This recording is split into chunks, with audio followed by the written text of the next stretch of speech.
चलिए तो potentiometer start करते हैं। पोटेंशियोमीटर के प्रिंसिपल समझते हैं सबसे पहले कि किस प्रिंसिपल पे काम करता है। थोड़ा सा मैं इसका स्ट्रक्चर बताता हूँ आपको, फिर आपका प्रिंसिपल समझाता हूँ।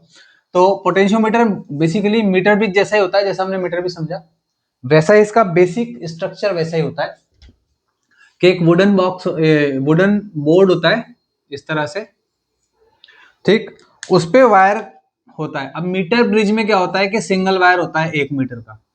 इसमें एक वायर नहीं होता, मतलब 1 मीटर का नहीं होता, 1 मीटर से ज्यादा ले सकते हैं, 3 मीटर 4 मीटर 5 मीटर का वायर इसमें ले लेते हैं, ठीक है ना। तो जैसे मान लेते हैं कि मैंने यहाँ पे 4 मीटर का वायर ले लिया है। अगेन एक बैटरी लगा देंगे, की लगा देंगे, रियोस्टेट लगा देंगे, ये अपना प्राइमरी सर्किट पूरा हो गया। अब बात करेंगे हम लोग सेकेंडरी सर्किट की। तो सेकेंडरी सर्किट के लिए यहां से लेते हैं, ठीक है ना।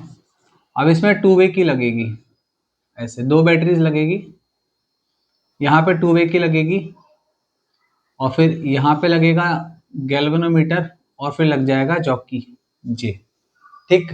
तो इस तरह का स्ट्रक्चर होता है। ये 2 वे की है, ये 1, ये 2 और ये 3, ये 3 टर्मिनल्स है 1 2 3, तो ये 3। अब अगर मैं मान लो 3 को 1 के साथ कनेक्ट करूंगा तो पहली वाली बैटरी कनेक्ट हो जाएगी E1 और इस बैटरी का नाम है E2, ठीक।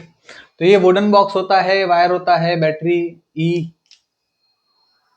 है ना, ये K1 की, रियोस्टेट RH है ना, ये वायर हो गया, गैल्वेनोमीटर हो गया, सब हो गया, ठीक है। अब इसका प्रिंसिपल समझते हैं। सबसे पहले प्रिंसिपल क्या होता है। तो प्रिंसिपल बेसिकली होता है कि अगर किसी वायर में रेजिस्टेंस है थोड़ा बहुत, है ना, और इसमें हमने एक बैटरी के साथ कनेक्ट कर दिया, तो इस वायर के अक्रॉस पोटेंशियल V और 0 है। अब मान लो इस रेजिस्टेंस की लेंथ है L, रेजिस्टेंस की लेंथ कितनी है L, तो जो V होता है वो हो जाएगा I into R, I into rho L upon A, ये हो जाएगा V। तो जो V है वो प्रोपोर्शनल है बेसिकली L के, क्योंकि R होता है rho L upon A, rho resistivity. तो कहने का मतलब क्या है कि जितना ज्यादा V होगा उतना ज्यादा L होगा। मैं ऐसा कह सकता हूं V equals to K into L, और जो K है वो है V अपॉन L। इसी को पोटेंशियल ग्रेडियंट कहते हैं। क्या कहते हैं, पोटेंशियल ग्रेडियंट कहते हैं, ठीक है। तो ये इसका बेसिक प्रिंसिपल है कि अब जैसे मान लीजिए इस बैटरी की बात करें E1 की, अगर मान लो मैं E1 को सर्किट में जोड़ता हूं तो ये वाली बैटरी तो सर्किट में करंट स्टेब्लिश कर ही रही है। अब होगा क्या, E1 वाली जो बैटरी है ये गैल्वेनोमीटर के साथ जुड़ेगी, और कहीं ना कहीं इस लेंथ के साथ साथ पोटेंशियल कम होता जा रहा है ना। मान लो यहाँ पोटेंशियल V है, यहाँ पे 0 है, तो कहीं ना कहीं पोटेंशियल इस बैटरी का पोटेंशियल इस वायर के पोटेंशियल के बराबर हो जाएगा, और जहां पर भी दोनों पोटेंशियल बराबर हो गए गैल्वेनोमीटर में करंट 0 हो जाएगा। अब अगर गैल्वेनोमीटर में करंट 0 है तो मैं कह सकता हूं कि जो E1 है, E1 वो प्रोपोर्शनल हो जाएगा L1 के। मान लेते हैं जब मैंने E1 को कनेक्ट किया तो E1 के लिए बैलेंसिंग लेंथ आई L1, ऐसा पॉइंट जहां पे गैल्वेनोमीटर में डिफ्लेक्शन 0 है। सिमिलरली मैंने 1 वाली को डिस्कनेक्ट कर दिया और सेकेंड वाली को कनेक्ट कर दिया, तो मेरे पास आएगा E2। सेकेंड वाली को, इसको तो डिस्कनेक्ट कर दिया और सेकेंड बैटरी को कनेक्ट कर दिया, तो मेरे पास आएगा E2। E2 proportional to L2, भाई E2 के लिए भी कोई ना कोई बैलेंसिंग लेंथ आएगी, ठीक, तो हो जाएगा L2। अगर मैं दोनों को डिवाइड कर दूं, E1 अपॉन E2 बराबर L1 अपॉन L2, तो ये मैंने क्या कर लिया, मैंने कंपेयर कर लिया टू कंपेरिजन कर लिया मैंने किसका, EMF का ऑफ 2 सेल्स। तो मैंने दो सेल हैं उनके ईएमएफ का कंपैरिजन कर लिया। मैं एक बार और समझाता हूं फटाफट से कि मेरे पास ये सर्किट था, बैटरी थी, की थी, रियोस्टेट था, करंट इसमें फ्लो कर रहा था, मैंने की को ऑन कर दिया। अब मैंने E1 बैटरी को कनेक्ट किया। E1 बैटरी को कनेक्ट करने से एक जगह इसका जो वायर में जो पोटेंशियल था इसकी वजह से वो इस वाले ईएमएफ के बराबर हो जाएगा, और जब ईएमएफ बराबर होगा तो इधर का ईएमएफ और इसका ईएमएफ अगर बराबर है तो गैल्वेनोमीटर में कोई करंट फ्लो नहीं करेगा, और गैल्वेनोमीटर में अगर कोई करंट फ्लो नहीं कर रहा है तो मैं कह सकता हूं E1 प्रोपोर्शनल टू L1, क्योंकि V प्रोपोर्शनल टू L है ना। तो E बराबर V और V बराबर L1। सिमिलरली मैंने सेकेंड बैटरी को कनेक्ट किया टू वे की हेल्प से, तो मेरे पास उसके लिए बैलेंसिंग लेंथ आ गई L2। तो मैंने क्या किया, बेसिकली यहाँ पे दोनों को कंपेयर कर लिया, E1 upon E2, L1 upon L2, और मेरे पास कंपेरिजन आ गया दो ईएमएफ का। अब इसी सर्किट की हेल्प से हम लोग कैलकुलेट कर सकते हैं internal resistance of a cell, ठीक है ना। Internal resistance of cell, internal of resistance of cell समझने से पहले मैं आपको एक चीज बताता हूं। देखो यहां पर क्या होता है, इसका ईएमएफ है ई है ना, यहां रेजिस्टेंस है आर, इसका इंटरनल रेजिस्टेंस है स्मॉल आर। अभी उसकी बात छोड़ दें, हम इसमें एक बेसिक चीज है जो समझा देता हूं, ठीक। तो मैं मान लो सर्किट में करंट है आई, तो मैं लिखूंगा E equals to I R plus R, is equals to I R plus R, ठीक। यानी मैं कह सकता हूं is equals to I R plus I R, I R plus I R, यानी कि मैं कह सकता हूं E माइनस, अच्छा आई आर को लिख सकते हैं V plus I into small R, E minus V बराबर आई आर, ऐसा लिख सकते हैं। तो I क्या है, तो मैं लिख सकता हूं E minus V upon I बराबर R। तो R बराबर, अच्छा I होता है आई आर, सॉरी I होता है V अपॉन R, ऐसा लिख सकता हूं, एक्सटर्नल रेजिस्टेंस R है। तो E minus V upon V upon R, तो इसको लिखेंगे E minus V upon V into R। तो इंटरनल रेजिस्टेंस आ जाएगा E upon V minus 1 multiply by R। तो किसी भी सेल का इंटरनल रेजिस्टेंस निकालने के लिए हम इस फॉर्मूले का यूज कर सकते हैं। अब ये फॉर्मूला क्या काम आएगा समझते हैं यहाँ पे। अब मान लो मुझे एक सेल का इंटरनल रेजिस्टेंस निकालना है, एक सेल का, तो मैं क्या करूंगा, मैं इस बैटरी को हटा करके थोड़ा सा सर्किट बड़ा करते हैं ना यहाँ पे, तो अच्छे से समझ में आएगा। मैंने क्या किया, मैंने सेल कनेक्ट किया किसके साथ, एक बैटरी हटा के मैंने रेजिस्टेंस जोड़ दिया R, और यहां लगा दिया गैल्वेनोमीटर, और ये अपनी जॉकी जी, ये बैटरी थी E1, क्योंकि E यहां लिया हुआ है तो E1 कह दो इसको, ठीक। अब इस बैटरी का इंटरनल रेजिस्टेंस निकालना है मुझे, तो मैं क्या करूंगा, मैं सबसे पहले इस रेजिस्टेंस को डिस्कनेक्ट करूंगा, इस रेजिस्टेंस को क्या करूंगा, डिस्कनेक्ट करूंगा। तो जब रेजिस्टेंस डिस्कनेक्टेड है, मतलब ये बैटरी में मैंने की नहीं लगाई, तो मेरे पास व्हेन आर डिस्कनेक्टेड, जब आर डिस्कनेक्टेड है तब क्या होगा, तब हम लिख सकते हैं E1 proportional to L1, E1 proportional to L1, क्योंकि ईएमएफ काम कर रहा है वहां पे, ठीक। क्योंकि सर्किट में कोई रेजिस्टेंस काउंट नहीं होगा, सिर्फ E है, मतलब ईएमएफ। नाउ मैंने R कनेक्ट कर दिया, व्हेन R इज कनेक्टेड, जब मैंने R को कनेक्ट कर दिया, एक सेकेंड आ जाता है, जब मैंने R को कनेक्ट कर दिया तो क्या होगा, तो पोटेंशियल हो जाएगा V, है ना, V, और बैलेंसिंग लेंथ आएगी L2। सही है। तो मैं कह सकता हूं E अपॉन, यहां पे E1 है ना, ये E1 है, E1। तो मैं कह सकता हूं E1 upon V is equals to L1 upon L2। अब सोचो E1 upon V, E1 upon V यहां चाहिए, तो इंटरनल रेजिस्टेंस का जो हमारे पास फॉर्मूला आएगा वो आ जाएगा L1 upon L2 minus 1 multiply by R। तो इस तरह से हम किसी पोटेंशियोमीटर की हेल्प से इंटरनल रेजिस्टेंस कैलकुलेट कर सकते हैं और साथ में दो बैटरीज का ईएमएफ कंपेयर कर सकते हैं। अच्छा, समझने वाली बात यह भी है कि अगर हम ध्यान दें तो इस सर्किट ने, ये जो सर्किट है ना ऊपर वाला, जब हमने इसमें बैटरी लगाई थी E1 E2 और जब हमने सिंगल बैटरी और रेजिस्टेंस लगाया है, दोनों ही केसेस में इस पूरे सर्किट ने, इस सर्किट ने, जो नीचे वाला सर्किट है ना, इसने, इस सर्किट ने, इसे पोटेंशियोमीटर कहते हैं, इस पोटेंशियोमीटर ने यहां से ना तो कोई करंट लिया, नहीं लिया, और ना ही दिया। तो कहने का मतलब क्या है कि ये जो पोटेंशियोमीटर है ना, ये हमारे इस सर्किट से, प्राइमरी सर्किट से कोई भी करंट नहीं लेता है।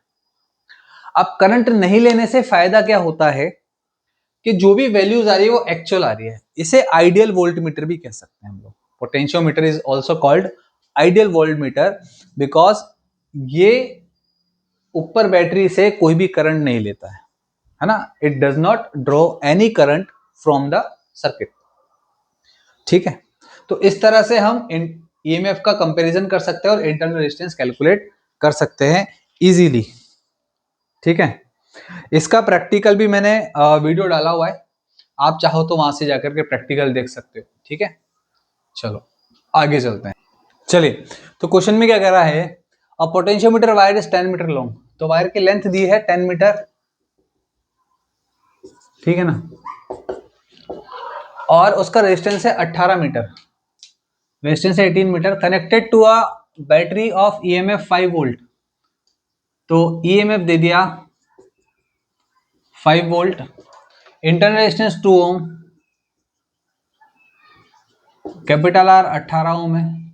Calculate potential gradient. तो पोटेंशियल ग्रेडियंट हमने बताया था के बराबर होता है V बाई एल।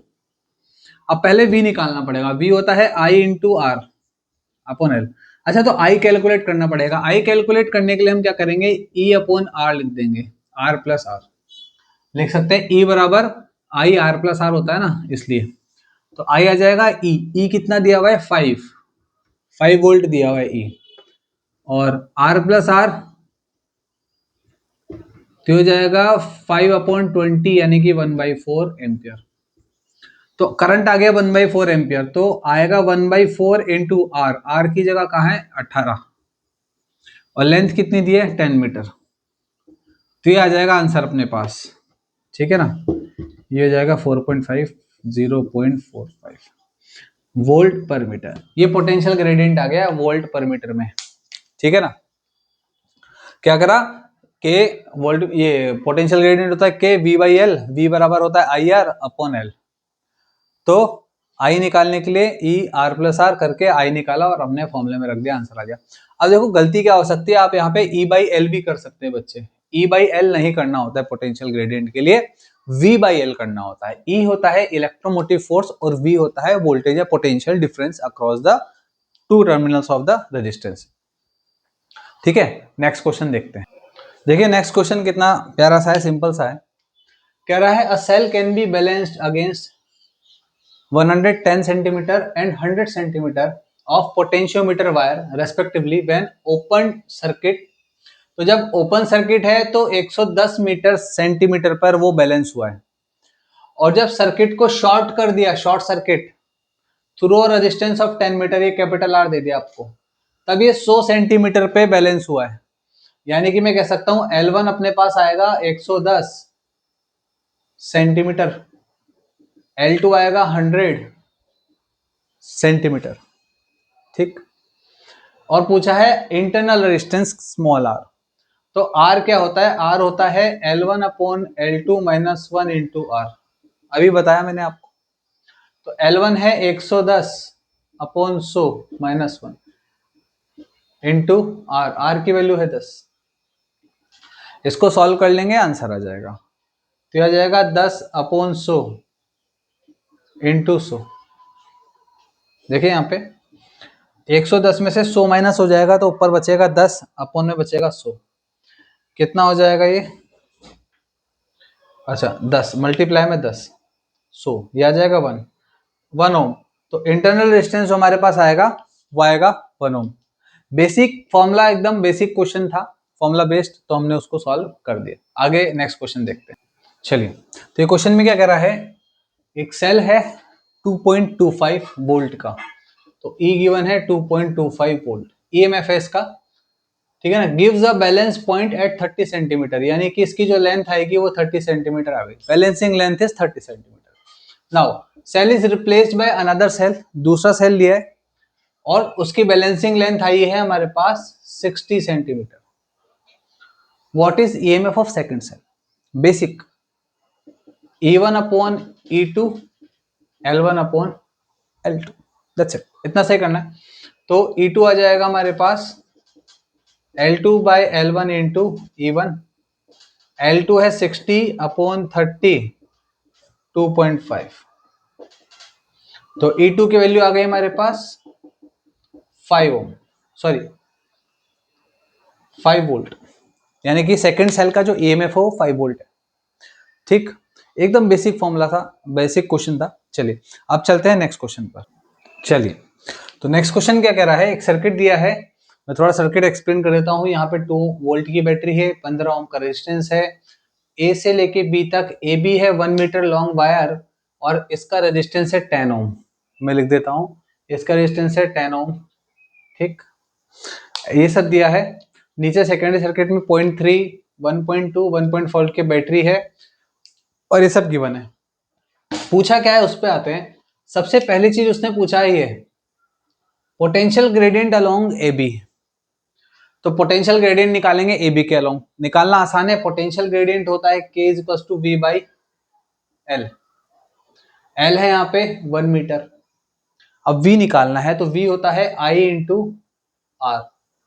आप समझिए, अगर इस सर्किट को छोड़ दो, क्योंकि यहाँ का करंट इसमें नहीं जाएगा, पोटेंशियोमीटर में इस वाले सर्किट का करंट इसमें नहीं जाता है, तो हम क्या करेंगे, यहाँ पे बैटरी है 2 वोल्ट की और टोटल रेजिस्टेंस है 10 और 5 15 25, तो टोटल रेजिस्टेंस आ जाएगा 10 प्लस 15 यानी कि 25 ओम और V है 2 वोल्ट, तो I हो जाएगा V अपॉन R 2 अपॉन 25,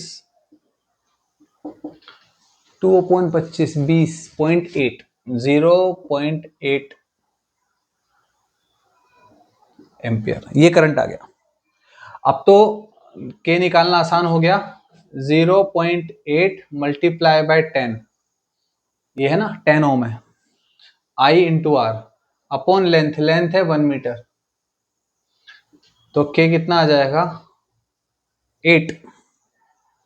ये मीटर भी लिया है, अगर सेंटीमीटर लेंगे तो 100 से डिवाइड कर देंगे। ठीक, वोल्ट पर मीटर आ गया।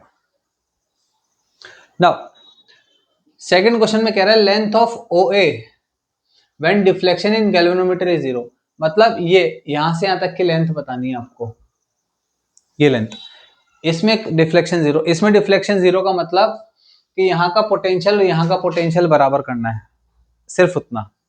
तो आसान है, सबसे पहले इस सर्किट में करंट कितना होगा, इस सर्किट में टोटल रेजिस्टेंस है 0.3 एंड 1.2 यानी कि 1.5, तो R2 लिख देता हूं 1.5, कितना 1.3 और 1.2 1.5 हो जाएगा, और V है अपने पास, बैटरी है 1.5, तो करंट आ जाएगा V अपॉन R 1.5 अपॉन 1.5 यानी कि 1 एम्पियर।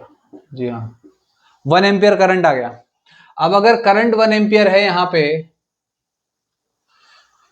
तो इसके अक्रॉस पोटेंशियल कितना, पोटेंशियल आएगा 0.3 R इंटू आई, ये आ गया। ठीक, तो मैं ऐसा लिख सकता हूं, गैल्वेनोमीटर में करंट तब जीरो होगा जब यहां का पोटेंशियल, इसको देता हूं AO, है ना। तो current in galvanometer will be zero when V, इसको V1 कह देता हूं, V1 is equals to potential gradient multiply by OA। Simple. अरे पोटेंशियल ग्रेडियंट को OA से मल्टीप्लाई कर दो तो वोल्टेज आ जाएगा ना। तो पोटेंशियल अक्रॉस दिस V1, और इसके अक्रॉस पोटेंशियल कैसे निकालेंगे, पोटेंशियल ग्रेडियंट, देखो पोटेंशियल ग्रेडियंट को मल्टीप्लाई कर देंगे लेंथ से। तो लेंथ कितना है यहाँ पे, लेंथ है OA, तो OA ही तो कैलकुलेट करना है, तो आ जाएगा V1 अपॉन K। अच्छा V1 तो अपने पास निकाला हमने, ये रहा 0.3, ये आएगा 0.3, है ना वोल्ट। और K कितना है, K है 8,